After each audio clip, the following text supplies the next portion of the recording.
जय जय राम कृष्ण हरी. जय जय राम कृष्ण हरी. जय जय राम कृष्ण हरी. जय जय राम कृष्ण हरी. वृक्षवल्ल्याम्हा सोयरे वनचरे. वृक्षवल्ल्याम्हा सोयरे वनचरे. पक्षी सुसरे आळविती. येणे सुखे रुचे एकांताचा वास. नाही गुण दोष अंगा येतो. आकाश मंडप पृथ्वी आसन.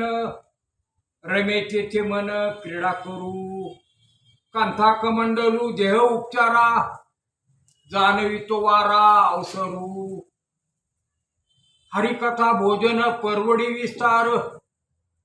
करून या प्रकार शेवरुची.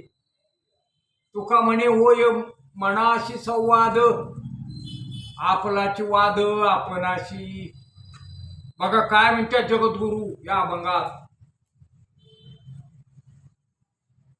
जिजांनी प्रश्न केला महाराजांना, का हो महाराज, अहो तुम्ही घर सोडताय, गाव सोडताय आणि भंडारा डोंगरावर जाताय, एवढ्या वर भामचंद्र डोंगर,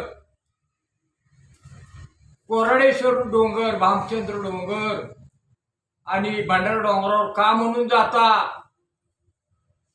जिजा तुला नाही कळायचं, सांगू का जातो? गावात चालो मालो सारखी काही आहेत. त्यांनी मला सांगितलं, हे तुकाराम, धर्मपीठाचा आदेश आहे. काय आदेश आहे? तुला या गावात या मंदिरात कुठेही प्रवचन कीर्तन अभंग बोलण्याचा तुला अधिकार नाहीये. तुकाराम महाराजांनी त्यांना सांगितलं, सकळांशी येते अधिकार, कलियुगी उद्धार हरीच्या नामे. सगळ्यांना अधिकार आहे, सर्वांशी येते अधिकार. काय म्हणजे धर्मपीठाचा आदेश आहे, नाही तुम्हाला शासन करावं लागल. पण तुकाराम महाराजांनी काय केलं? गाव सोडलं, घर सोडलं, गाव सोडलं, भंडारा डोंगरावर जायला लागले. अगं जिजा, म्हणून मी त्या भंडारा डोंगरावर जातो, पण तिथं जी मला आनंद मिळतो ना, तो ह्या गावात नाही, या घरात सुद्धा नाहीये. बघा काय म्हणतात गोड तुकाराम महाराजांनी अभंग रचला. वृक्षवल्ल्याम्हा सोयरे वनचरे. पक्षी सुसरे आळविती. येणे सुखे रुचे एकांताचा वास. नाही गुण दोष अंगा येतो.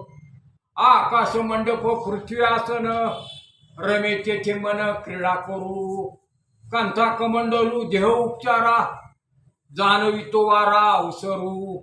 हरिकथा भोजन परवडी विस्तार. करून या प्रकार शेवरुची. तुका म्हणे होय मनाशी संवाद. आपलाची वाद आपणाशी. बघा काय म्हणतात तुकाराम महाराज. आता हे जग शहाणे झाले. आमच्या महाराजांनी 400 वर्षापूर्वी हा अभंग रचलाय. आता एक जग जाग झाले. गव्हर्नमेंट म्हणते वृक्ष लावा, नका करू वृक्ष तोड, होईल पृथ्वीचं बिमोड. आता त्यांना कळायला लागलं की ही झाडं काय आहेत, हे निसर्गाचं महत्व फक्त तुकाराम महाराजांना त्यावेळेला कळलं. झाडं काय करतात? तुम्हाला डोळ्याला सुख देतील, सावलीत तुम्हाला उन्हाळ्यात बसता येईल. आणि झाडं कार्बन डायऑक्साईड वायू घेतात आणि प्राणवायू बाहेर सोडतात. आणि रसाकर्षण, जमिनीतलं पाणी वर घेतात. आणि झाडं तुम्हाला फळं फुलं सगळं काय ती तुम्हाला पुरवणार. निसर्ग एवढा चांगला आहे, नका करू वृक्ष तोड, होईल पृथ्वीचा बिमोड. जर पृथ्वीचा बिमोड करायचा असेल तर वृक्ष तोड करा, नाही तर करू नका.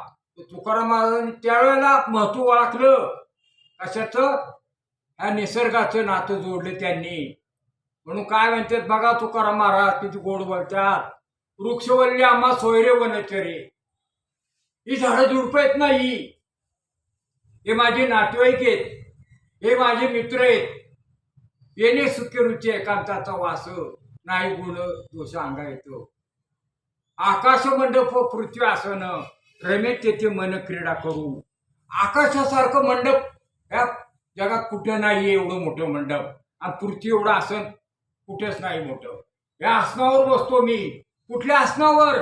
या पृथ्वीच्या आसनावर बसतो मी आणि अभंग रचना करतो. या पृथ्वीच्या आसनावर मी बसलोय, या झाडाखाली. ह्या आणि आता मी फक्त आणि माझे मित्र आहे वृक्षवल्ली आणि ससे, माकडं, हरणं ही ऐकायला यायची. तुकाराम महाराज जवळ पशुपक्षी यायचे, पक्षी बी यायचे. पक्षी सुसरे आळायची, त्यांना बी आवडायचं तुकाराम महाराजांना. हे पशुपक्षी आलेले तुकाराम महाराजांना किडा मुंगी सुद्धा भाषा येत होती पशुपक्ष्यांची सगळ्यांची. बघा कसे होते तुकाराम महाराज, की ज्यांना हे सगळं सृष्टीचं ज्ञान होतं त्यांची भाषा काळात त्यांना आनंद वाटायचा. येणे सुखी रुचे एकांताचा वास नाही गुण दोष अंगा येतं. आकाश मंडप पृथ्वी आसन. या आकाशासारखं मंडप कुठेच मोठं नाहीये, पृथ्वीसारखं आसन कुठं नाहीये. कंथा कमंडलू देह उपचारा. कंथा म्हणजे काय? कोंगडी. कमंडलू पाणी पिण्यासाठी एक भांड असतं, त्याला कमंडलू म्हणतात. ती मला तहान लागली तर फक्त पाणी म्हणून मी कमंडलू जवळ बाळगतो. आणि घोंगडी, पाऊस आला उन्हापासून संरक्षण, पावसापासून संरक्षण ह्या घोंगडीमुळं मला मिळतं.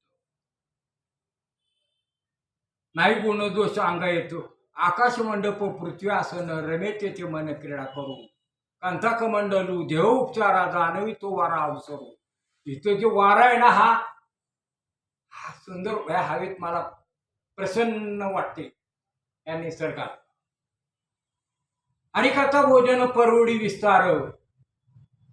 हे माझं जेवण आहे हरिकथा. या अभंग रचणं, या अभंगावर बोलणं, माझ्या मुखातून वाणी बाहेर येते.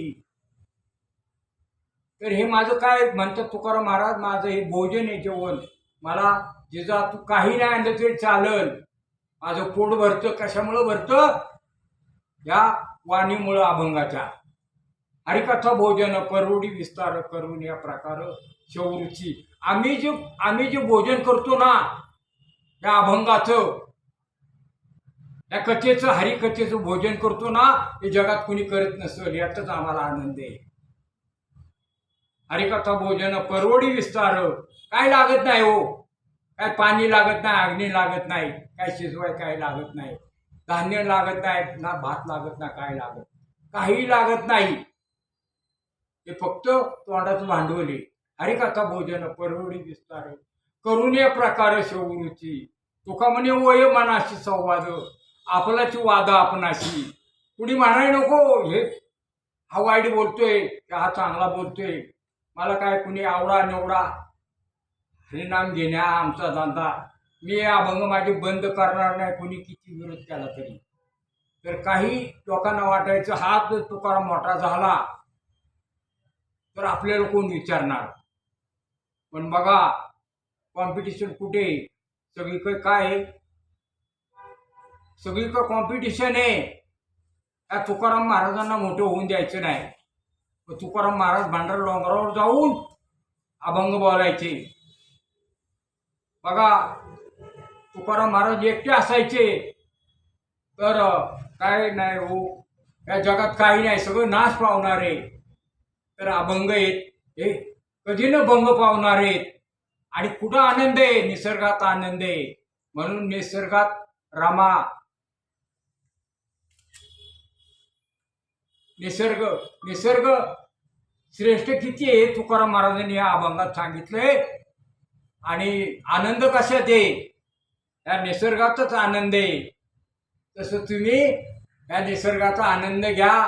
त्या परमेश्वराने सृष्टी कशी निर्माण केली ती तुमच्या डोळ्याने पहा. एवढं बोलून माझ्या वाण्याला विराम देतो. जय जय रामकृष्ण हरी. जय